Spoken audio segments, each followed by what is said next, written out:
Hello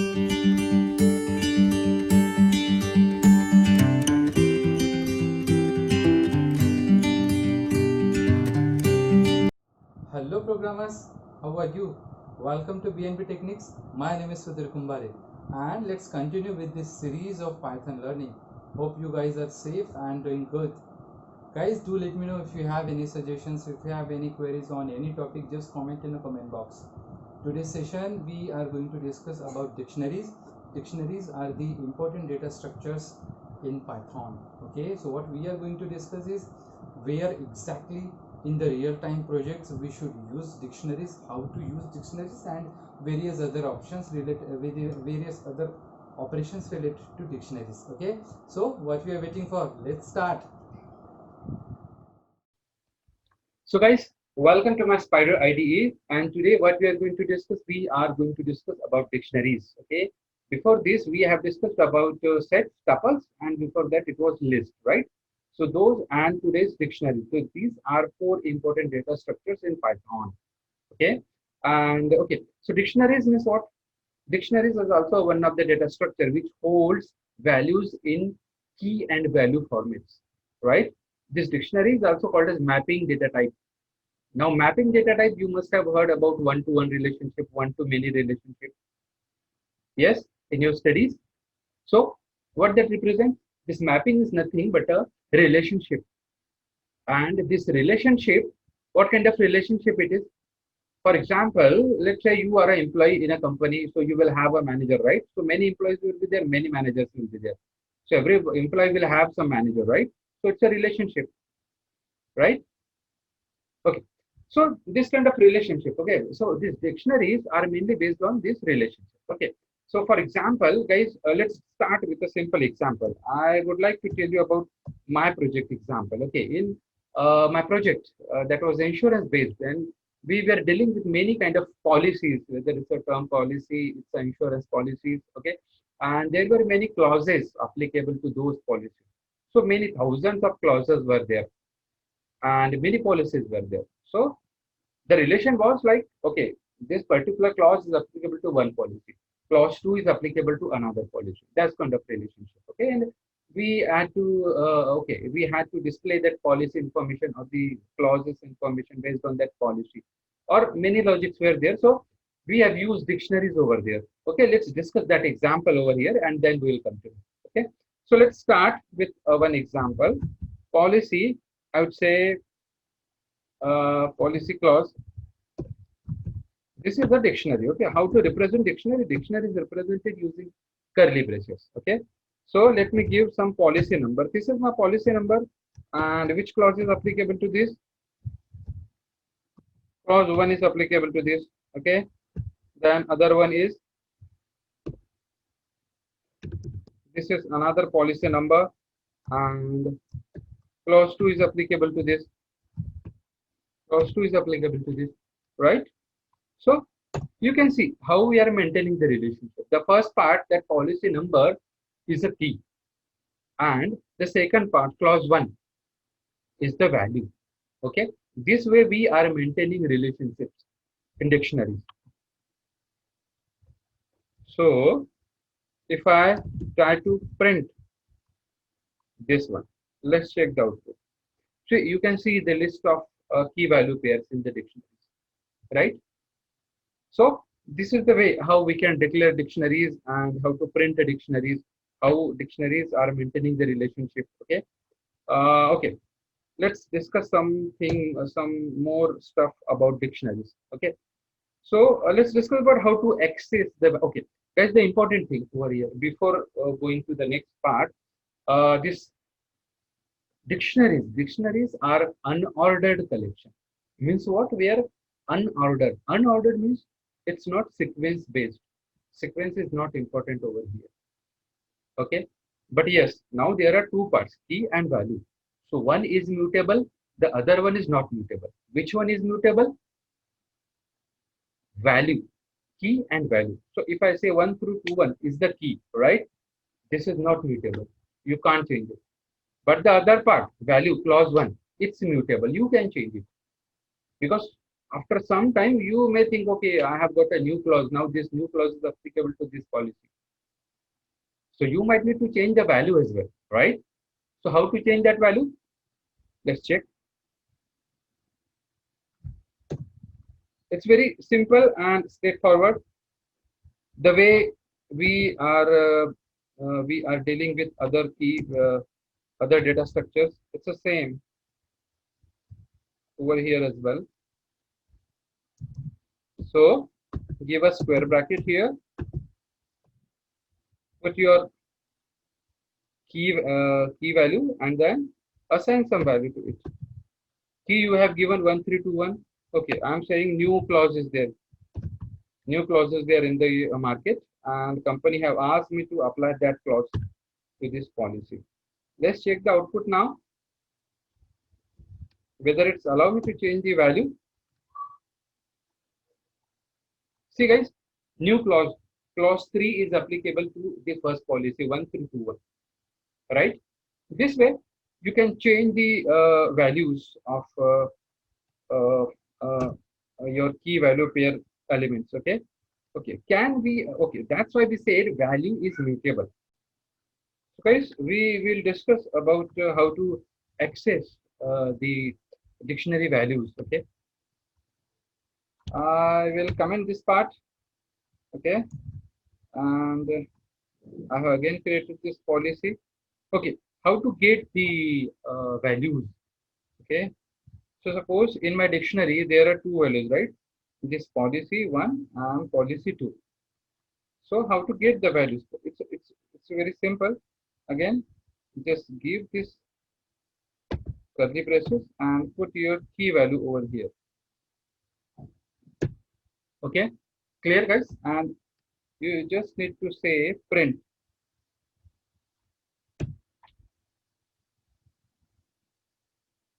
See, clause 1. So it's a simple and straightforward, right? Quite simple to get the values. Okay, there is one more way to get the key values. Policy clause, you can simply write, instead of writing this one, okay, you can simply write over here, there is a method called as get, which accepts a key value. Okay, say this one, get, just give a key name over here, just give the key and then say print. What it says, oh, we don't need this now, curly brace, right? We don't need this. See, clause 1 and clause 2. So there are two ways to get the values from the dictionary. Okay. Now what we'll do, we will check something else, some more operations. Okay. Guys, so this part is related to accessing values, right? Dictionary values. So I'll just give a comment over here so that you can understand it properly. Okay. And again, I'll come into this line. What we are going to discuss now is we will see how to add values into dictionaries. Okay, why you need to add some values to the dictionary? Let's say the same example in the same project, I have now 10 policies, right? But customer, my client may ask me to add some more policies. They want to deal with some more policies, some more clauses, right? So I will have to add, right? So how to do that? So I'll simply uncomment this line and I'll give a comment over here, adding elements, right? Elements to dictionary. How to add? This is my dictionary, right? So simply what you have to do, in the curly braces, give the key value which you want to add. Suppose new policy is there. I would say this is a new policy. Okay. And what is the value? Which clause is applicable over here? Clause 3 is applicable over here. Suppose clause 4 is applicable over here, right? Because this is a policy number 444. So I have just added one more element over here. That way you can add elements into dictionary, and you can see, right, how many elements are there in the dictionary now. The latest one which we have added is 444 class 4, right? Before that there were 2 elements and one more we added. This way you can add some more elements to the dictionary as well. Let's check it out. What you have to check it out? Let's check out how to delete elements. Okay, so for deleting there are two parts over here. Basically, I would say I'll give a comment over here. Instead of delete, I'll say remove elements from dictionary. Okay, how to remove elements from dictionary. So in dictionary we have two methods to remove the element, right? So how we will do that? Let's say this policy element. Right now, if I comment this line, how many elements are there? 3 elements are there, right? Which we know. So if you want to remove something, there are two methods with dictionary. We have one is, I'll tell you, see, pop and pop item. What is the difference? If I say pop, pop, you guys are aware, right? Pop. I have to give key value over here. Yes. See. Which key value? Whichever you want to delete. The last one. I don't want. I'll simply delete this. Let me check. Okay. There is some difference there. I'll not check this one. I will say that I want to delete this one, the first one. Out of 3, now if I run this file, I should get only 2 elements. One first element will be removed. Let's check. Is it done? 1 2 3 3 1 3 2 1 is removed from the dictionary. Yes. See, 1 3 2 1 is not there in the dictionary, right? This way you can remove a particular element using this method pop. Okay, and the other method pop item, what is it going to do then? Any guesses? Pop item, just press tab. Sorry, just press tab over here. It's coming. Okay, I'll have to say pop item. Pop item, it's not, it will not accept any kind of arguments. No, we don't need to give any kind of arguments with pop item. It will simply remove the last element which was added to this dictionary. Okay, pop, you guys are aware now, right? We have already discussed in our previous topics what is pop and how it's deleting the element. So just run. What it's going to do, the last element should be deleted and there will be only one element in the dictionary now. So okay, but before that, I would like to comment this line. Okay, I'll comment this line. So there will be 2 elements. First, second, and third will be removed using this pop item. Just check. See, the last element is removed from over there, right? If I print like this policy clause.pop item, which item it's going to delete? The last element. So if I print what kind of elements I have right now in my dictionary, see,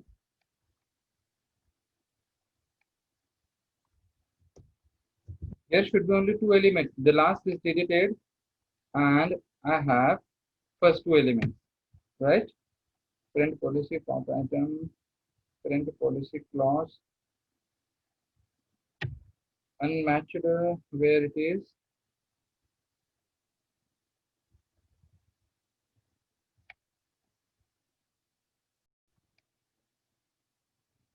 So guys, let me run this. Okay. See, only 2 elements are there. The 444 last element is not there, right? So this way, pop item and pop works in dictionaries. Okay. Let's discuss some more stuff about dictionaries. So guys, in Python, we can have nested dictionaries also. Now, what are these nested dictionaries? Nested dictionaries are dictionaries inside the dictionaries. Why you need these dictionaries inside the dictionaries, first of all?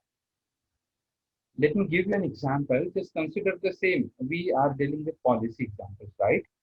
So let's consider that there is a term insurance policy. Definitely clauses and rules will be different for the age group 18 to 25. There could be different clauses for the age group between 25 to 40. And then there will be some different clauses for the older age people, right? So there are three different clauses, three different categories for which different clauses will be applicable if I consider this policy, right? So if I see term insurance policy, that could be the basic category or the topmost category. But inside that, I can have many such categories, right? We need some representation in terms of coding as well. How to do that? Let's check it out. I can say over here, I'll say term policy, okay?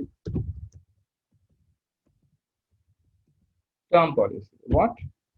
This is the main dictionary. Inside that, I would say, okay, the first category. Here, I would say first category. First category is for category for 18 to 25 age group. Okay. What? Again, give a colon and give a curly brace inside that. Okay. And then what I have to do? Just give your values, whatever you have. Suppose inside that I have one policy name with okay, some policy ID. This one, right? Again, give colon and give some value. Which clause is applicable to this? Clause 1. Okay. The same way, you can give many such elements over here in this dictionary. So this is first dictionary, right? So here, our first dictionary finished. Just give a comma and then just give another category again.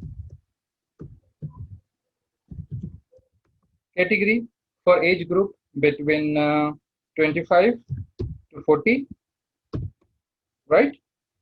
Okay. Again, over here, you have to give some, you have to give colon because this is representing another dictionary. Okay.